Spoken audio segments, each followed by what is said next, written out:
அன்று காம்ரேட்டுகளாக இருந்த கம்யூனிஸ்ட் இன்று கார்பரேட்டாக மாறிவிட்டது என நாம் தமிழர் கட்சி ஒருங்கிணைப்பாளர் சீமான் தெரிவித்துள்ளார். மதுரையில் செய்தியாளர்களை சந்தித்த அவர், தனக்கு எதிராக போராட்டம் நடத்தும் கம்யூனிஸ்ட் கட்சிகள் அண்ணா பல்கலைக்கழக மாணவி வழக்கு, பொள்ளாச்சி பாலியல் வன்கொடுமை வழக்கு ஆகியவற்றிற்கு மௌனம் காத்தது ஏன் என கேள்வி எழுப்பினார். அன்னைக்கு காம்ரேட்டா இருந்தீங்க, இன்னைக்கு கார்பரேட்டா மாறிட்டீங்க. நீங்க எந்த பொது பிரச்சனைக்கு களத்து நீங்க பேசணும்னா அண்ணா பல்கலைக்கழகத்துக்கு பேசிக்கணும், அந்த பாலியல் வன்கொடுமைக்கு பேசிக்கணும், பொள்ளாச்சி பாலியல் வன்கொடுமைக்கு பேசிக்கணும், தங்கச்சி ஸ்ரீமதி வழக்கு பேசிக்கணும். ஒரு 9ஆம் படிக்கிற பிள்ளையை ஒரு 4 ஆசிரியர்கள் சேர்ந்து அது வலுக்கட்டாயமா உறவு வச்சு கற்பமாக்கிட்டு பேசிக்கணும்.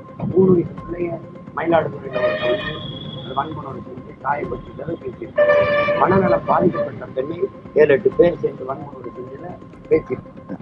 நாடங்கள் இந்த மாசத்துல மட்டும் 26க்கு மேற்பட்ட இந்த பாலியல் பிரச்சனைகள் வரும்போது அதுக்கு பேசியிருக்கணும். எந்த பிரச்சனைக்கும் பேசாம இதுல பேசும்போது நீங்க நீதிமன்றமே சொல்லாத போது நீ பாலியல் குற்றவாளின்னு எப்படி ஒரு பொறுப்பு மிக்க மாநில தலைவர் பேசுவீங்க?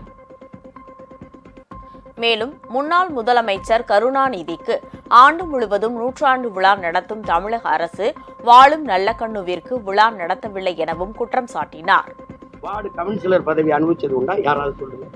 ஒரே ஒரு முறை பாராளுமன்ற தேர்தல் அவர் நிற்கும் போது அவரை சிபி ராதாகிருஷ்ணன் அவருக்கு ஆதரவா நின்று பிஜேபி ஆதரிச்சு கூட்டணி வச்சு அவரை தோக்கடிச்சது இந்த திமுக தான்.